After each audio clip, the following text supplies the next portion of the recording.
Los saludamos, amigas y amigos de 15 UCR, este medio televisivo universitario que se paga con los impuestos que tributan los habitantes de este país, como también se usa en esos mismos fondos del FES para financiar el Estado de la Nación, que fue coordinado en esta última sesión, la de 2025, por Natalia Morales, quien yo tuve el privilegio de que 2 veces fuera alumna mía.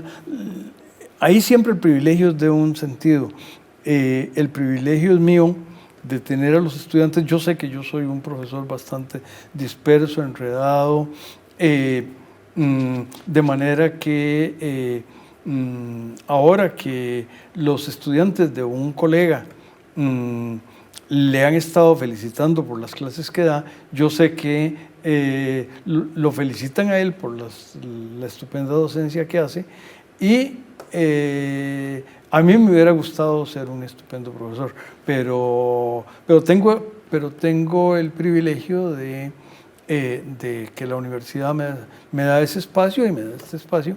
Y Natalia Morales la conocí entonces cuando ella no se imaginaba que en 2025 le iba a tocar la experiencia de coordinar la edición del último Estado de la Nación de mi no pariente, Jorge Vargas Culel, que también creo que es un homenaje a Jorge, es un homenaje a todos ustedes en el Estado de la Nación, y creo que debe sentirse muy orgullosa y muy complacida. ¿Me equivoco, Natalia?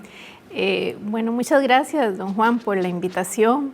Efectivamente, tengo muy bonitos recuerdos de mi época de la universidad, y por supuesto que me acuerdo de los cursos en los que usted fue profesor. Y no crea, yo lo tengo en muy buena estima, porque además coincidíamos en el bus de Heredia, cuando viajábamos, cuando era estudiante. Entonces, muchísimas gracias, y muchas gracias por la invitación para ahondar. Efectivamente, este año tuvimos una producción muy fructífera. Publicamos 4 informes a la salida, ¿verdad?, de Jorge como director, que está acogiéndose a su jubilación, pero efectivamente es un honor conversar al respecto de los temas que trae este último informe del Estado de la Nación. Hay que decirlo, por lo menos en 2 años, y no sé si antes ocurría, 15 UCR les acompañó en el lanzamiento, y déjeme decirle que no sé si fue porque haya sido alumna mía o porque es herediana. Ahora tuvimos este año una herediana dirigiendo el Estado de la Nación, y tenemos también una herediana como gerente general del INEC, y debe haber otros más, y son 2 mujeres, eso me da mucho gusto. Pero déjeme decirle, Natalia, que en lo de economía se sacó un 12/10 en la presentación que hizo. Fue clara, fue precisa, pero si yo sigo hablando, usted no habla. Por favor, cuéntenos de lo que quiera resumir de ese. Sí, tal vez antes de entrar en el detalle de los hallazgos, es importante mencionar qué es el informe Estado de la Nación para las personas que no nos conocen.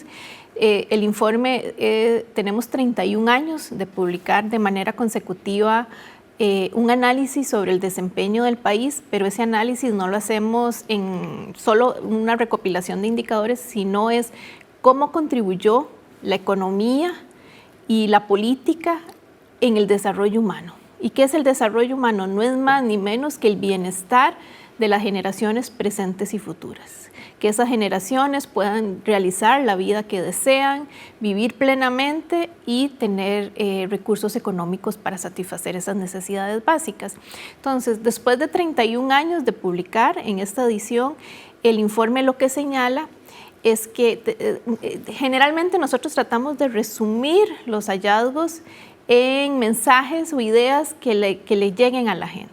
Entonces, el informe analizamos 4 grandes áreas: la equidad y la integración social, las oportunidades económicas, los recursos naturales en armonía con la naturaleza y el fortalecimiento de la democracia, es decir, cómo la democracia contribuye al desarrollo de las personas. Entonces, al 2000, nosotros analizamos generalmente con más énfasis los datos del último año. En esta oportunidad sería 2024 y el primer semestre del 2025. Y lo que señalamos es que el país mostró un desempeño económico y social positivo, digamos, tuvo un repunte en ese desempeño, buenos indicadores macroeconómicos, por así decirlo, y ese desempeño, ese positivo desempeño fue reconocido por organismos internacionales que permitieron, por ejemplo, mejorar la calificación de riesgo. Sin embargo, decimos que ese desempeño es como mirar una foto con lente reducido. Es ver, enfocarnos en una parte de una fotografía, pero cuando ampliamos el lente y tratamos de entender qué historia hay detrás de esa imagen, nos damos cuenta que ese repunte tiene fragilidades y amenazas. Entonces, nosotros en el informe lo que tratamos es efectivamente de recopilar la mayor cantidad de fuentes de información, estadísticas, aplicar técnicas, análisis metodológicos para entender la realidad nacional, pero no enfocarnos solo en los indicadores tradicionales. ¿Por qué? Bueno, porque, por ejemplo, en el país en el 2025 tuvo un crecimiento económico de un 4,3%, una cifra buena si la comparamos con el promedio de América Latina y el promedio del mundo, pero ese crecimiento económico no se está traduciendo, por ejemplo, en bienestar para todas las personas. Seguimos teniendo grupos que están excluidos de ese bienestar.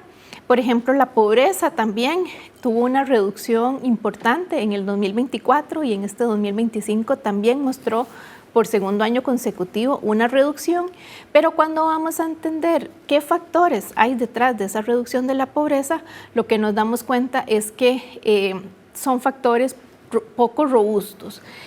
¿Qué es un factor robusto? Bueno, la pobreza puede disminuir, por ejemplo, por mayor crecimiento económico que se traduce en más empleos de calidad para las personas, o por ejemplo porque tenemos más programas sociales que se traducen en capacidades de la población, sobre todo población infantil y adolescente.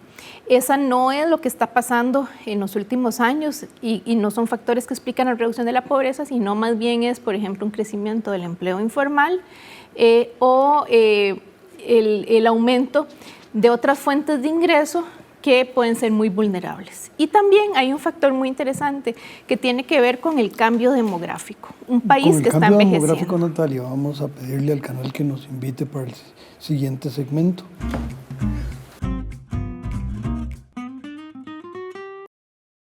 Mi nombre es Gabriela Mayorga, soy periodista económica y esto es Economía para Llevar.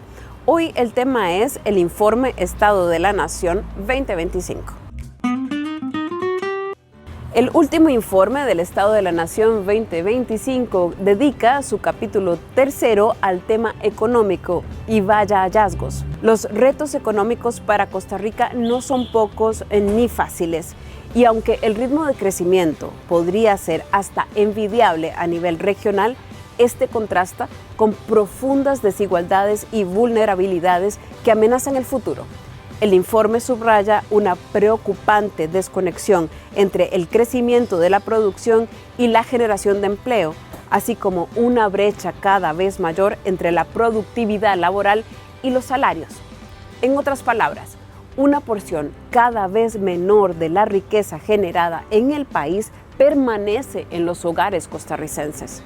La estabilidad macroeconómica es un cimiento logrado por esta economía, pero no es suficiente para construir el futuro próspero al que debemos aspirar. Hoy es evidente que Costa Rica enfrenta el desafío de transformar su crecimiento económico en un desarrollo que genere respuestas inclusivas y sobre todo sostenibles. Hay que reducir la desigualdad y hay que diversificar más la economía. ¿Cómo hacerlo?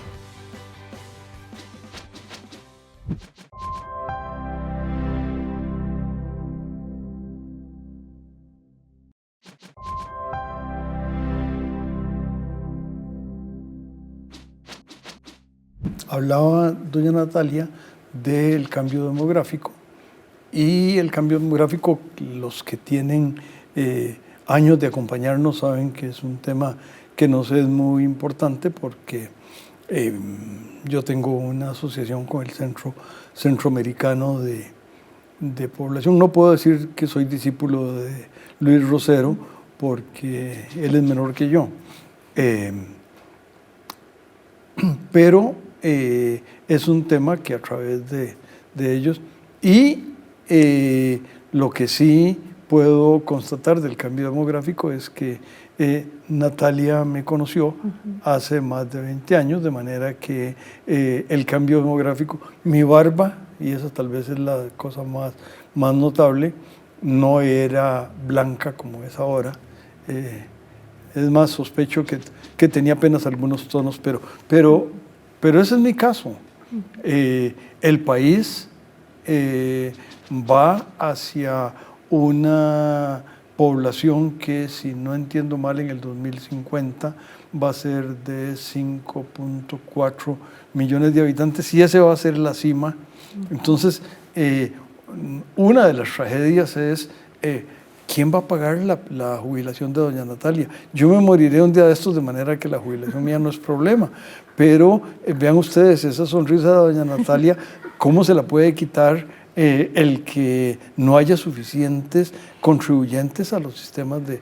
Pero ese no es el tema del Estado, pero el cambio demográfico tiene un montón de consecuencias. No, miras que sí lo analizamos este año, los efectos que tiene el envejecimiento de la población. Por ejemplo, y ahora retomando lo que usted mencionaba, desde que yo era estudiante de universitaria, ya sabíamos que a esta fecha, o sea que al 2025, íbamos a tener cada vez más población adulta mayor. O sea, los datos demográficos los sabemos con décadas de anticipación.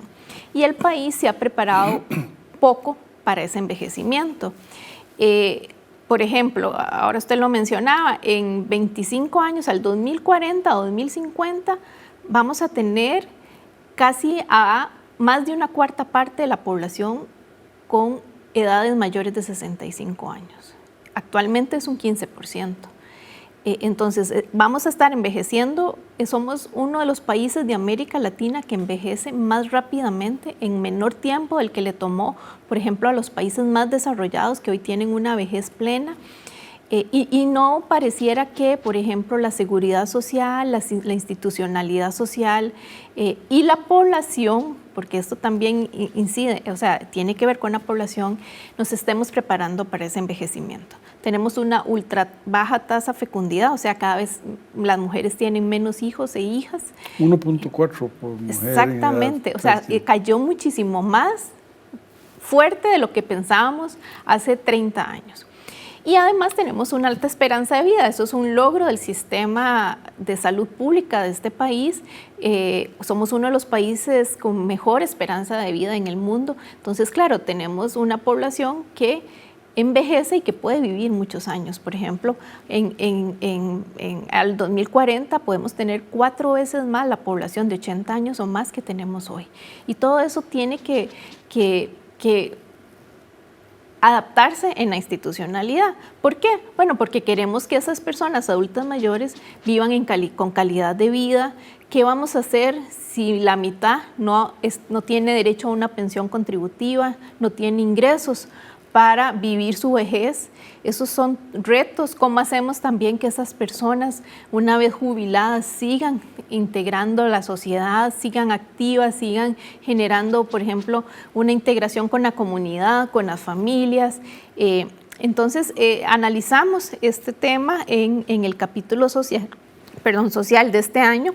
Nos dimos cuenta que, por ejemplo, actualmente muchos de los servicios de atención para personas adultas mayores son costosos y excluyentes. O sea, una familia que tenga que hacerle frente, por ejemplo, a un centro de atención diurna, o una persona que llegue a acompañar a una persona adulta mayor en el hogar, puede costar en promedio 400,000 colones. Y para poner un parámetro de comparación, la mitad de las personas que trabajan en este país ganan menos de 400,000 colones. Entonces, ese es un tema que realmente nos va o nos está impactando y que va a ser todo un reto y que ya deberíamos de estar previendo cómo mejorar la calidad de vida, cómo, por ejemplo, prevenir la dependencia de las personas adultas mayores, estilos de vida saludables, coordinar mejor la institucionalidad, las redes de cuidado, no solo de infantiles, sino de personas adultas mayores, y que esas personas en su vejez se sientan parte de una sociedad. Y ahí hay un tema importante. Yo tuve una instancia en la que me tocó cuidar a alguien que tenía cáncer, y una de las cosas que descubrí es que yo no sabía cómo cuidar a alguien. Entonces, tuve aquí invitado a alguien que fue ministro de Salud y presidente de la Caja, y le decía, bueno, debería haber en el sistema educativo algún curso que a los jóvenes les enseñe el cuidado de enfermos. Y entonces me dijo, bueno, la verdad es que le propuse algo semejante a la ministra de Salud, al ministro de Educación, y me dijo que había un problema con que los profesores de matemáticas e inglés supieran matemáticas e inglés, de manera que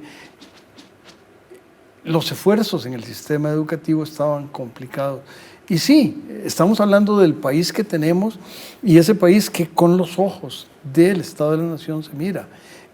Afortunadamente ustedes lo miran y hacen señalamientos y propuestas. Sí, efectivamente.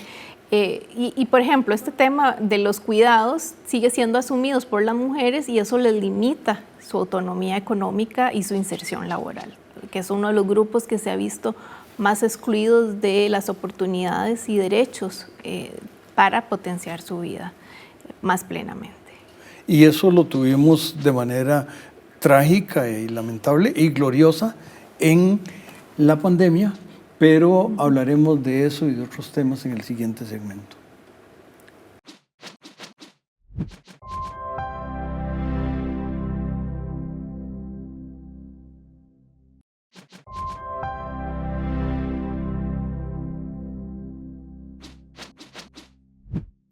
Regresamos, amigas y amigos, con doña Natalia, de quien, repito, me siento muy orgulloso.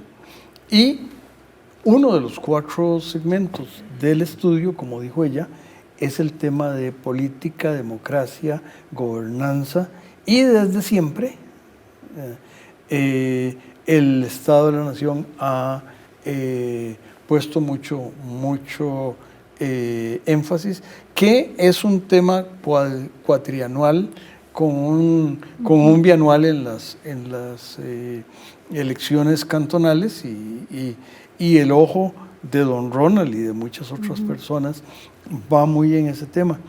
Y es un tema que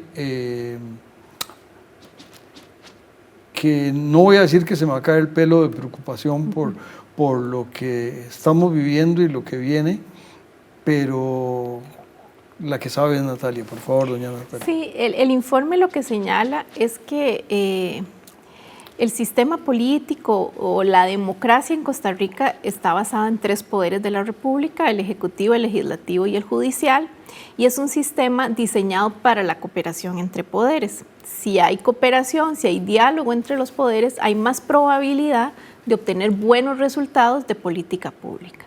¿Qué es lo que tenemos? Bueno, en los últimos años tenemos un sistema político enfrascado en conflictos y ataques entre poderes. Esos ataques generalmente vienen del Poder Ejecutivo con más intensidad, sobre todo en el 2024 y este año 2025, y eso impide entonces ese diálogo y esa cooperación entre poderes. Y eso nos está generando que cada vez la institucionalidad pública haga menos entregas de bienestar a la población. Eso genera un descontento en la población hacia el sistema político, hacia los poderes de la República, y por lo tanto eso limita mucho o de cierta forma genera retrocesos en la calidad de la democracia y un alejamiento de las personas del sistema. Y eso se refleja, y nosotros decimos que el país tiene una erosión de la cultura cívica democrática. ¿Qué es esto? No es más ni menos que cada vez la población participa menos en el proceso electoral. Las personas tenemos la posibilidad de escoger, de elegir a nuestros gobernantes, y eso es un poder muy importante de ejercer. Pero en las últimas elecciones, si comparamos, por ejemplo, el 2002 con el 2022, la participación electoral ha caído fuertemente. En la última elección participaron solamente el 60% del padrón electoral, es decir, solo 6 de cada 10 personas que tenía derecho a ir a votar efectivamente ejerció su voto. Y lo que vemos es que entre los factores que inciden en esta menor participación electoral está, por ejemplo, la desigualdad económica o la desigualdad de ingresos, donde todos los grupos, todos los estratos sociales han caído su participación, pero esa caída ha sido más fuerte en el segmento más pobre de la población. Efectivamente, eso se explica porque el sistema no trabaja para ellos no reciben los beneficios del estilo de desarrollo que tiene el país, y por lo tanto no se ven identificados con las personas que toman las decisiones. Pero también otro grupo que ha caído muy fuertemente son los estratos de clase media, y eso sí es muy peligroso para una democracia, porque se dice que los estratos medios son la base de las democracias, y alejar la posibilidad de que estas personas ejerzan su derecho al voto es un peligro. El otro factor que incide es el cambio generacional, que ya hablamos ahora, y que efectivamente el cambio generacional se refleja también en la participación. Todos recordaremos, los que tenemos tal vez más de 40 años, que uno estaba deseando cumplir 18 años para salir a votar, ejercer ese derecho. Bueno, las nuevas generaciones cada vez están menos interesadas en la política. Tienen percepciones de que la política, o sea, ellos no se identifican con la institucionalidad, con los políticos, los y las políticas, y por lo tanto están ajenos. Y a eso tiene que ver también un cambio con la sociedad que tenemos, donde cada vez tenemos más medios digitales, más formas de comunicarnos ya no verbalmente, recibimos mucha información vía digital, y eso además mucha esa información tiene sesgos o son mentiras, ¿verdad? Entonces hay un problema ahí de información de las nuevas generaciones, y eso también incide en la menor participación electoral. Entonces, bueno, de cara al marco electoral, nosotros cada 4 años tratamos de contribuir al proceso electoral a través de una plataforma con información útil para informarnos sobre, por ejemplo, los planes de gobierno de los y los partidos políticos que proponen en diferentes ámbitos, y eso es, digamos, los invitamos a consultar toda esta información que ponemos a disposición y a informarnos bien. Nos queda como medio minuto, doña Natalia. ¿Dónde las amigas y amigos pueden encontrar esas contribución del Estado de la Nación? Eso es una plataforma que se llama votemoscr.com. Los invitamos, ahí vamos Repítalo, a estar. por favor. Votemoscr.com. Ahí tenemos toda esa información. Tenemos el votómetro, que es una aplicación también interesante, donde tenemos una comparación de los y las candidatos y las diferentes opiniones que tienen sobre diversos temas, que son muy útiles también para que nos den a nosotros información para análisis posteriores. Pues felicitarla por el espléndido trabajo que hizo, felicitar a la distancia a don Jorge, felicitar a todo el equipo de Estado de la Nación, que ustedes son multitudes, aunque el trabajo es demasiado, pero también hay muchas manos a través de las distintas universidades y todo lo demás, y pues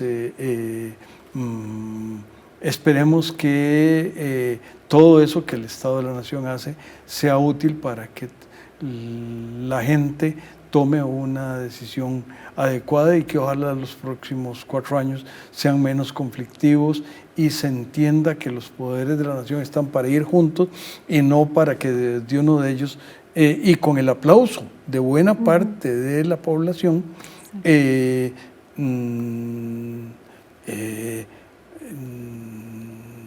discrepar violentamente de los otros. A las amigas y amigos los invitamos a que se queden con los espléndidos programas de 15 UCR y de nuevo muchas gracias. No, muchas gracias, don Juan Rafael.